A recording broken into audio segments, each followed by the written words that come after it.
Magandang araw! Sa video na ito, ipapakita namin kung paano gumawa ng Snoopy origami. Bago tayo magsimula, ihanda muna ang mga sumusunod na materyales. Kunin ang papel at tiklopin ang ibabang sulok papunta sa itaas na sulok upang makabuo ng tatsulok. Pantayin ito at lansahin gamit ang daliri. Gupitin sa gitna ang tinupi na papel upang magkaroon ng dalawang tatsulok. Gumawa ulit ng tatsulok at tiklopin ang kanang sulok papaloob patungo sa gitna. Gawin din ang parehong tiklop sa kaliwang sulok. Baliktarin ang papel at tiklopin ito ng 4 na beses mula sa gitna upang makagawa ng ganito. Tiklopin ito sa gitna upang mabuo ang ulo ni Snoopy. Tiklopin naman pakaliwa ang gilid ng ulo upang mabuo ang unang tenga. Ulitin ito sa kanang gilid para sa pangalawang tenga. Plansahin ito gamit ang mga daliri at ayusin ang anggulo ng tiklop para magmukhang nakalaylay ang mga tenga. Ngayon naman ay tiklopin ang tenga ng mas maliit.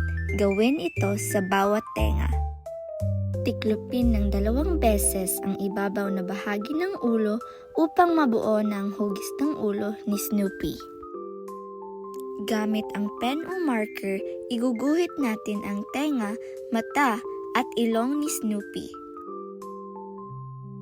Ngayon naman, para sa katawan ni Snoopy, kunin ang isa pang ginupit na tatsulok na papel at tiklopin ito upang makagawa ng mas maliit na tatsulok. Tiklopin ulit ito ng pahugis diamante, pagkatapos ay tiklopin ulit sa gitna nang makabuo ng mas pinaliit na tatsulok. Tiklopin sa gitna ang isang bahagi at gumawa ng maliit na tatsulok sa ibabang parte. Tiklopin ulit ng isa pang beses upang mabuo na ang hugis ng katawan ni Snoopy. Sa paggawa ng paa ni Snoopy, tiklopin paakyat ang ibabang dulo ng papel. Ayusin ang tupi upang magmukhang nakatayo ang katawan.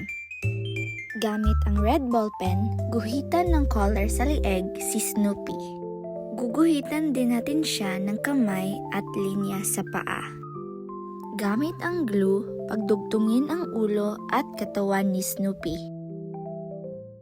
At ayan na, tapos na ang ating Snoopy origami. Maraming salamat sa panonood at sana ay nag-enjoy kayo sa paggawa ng origami.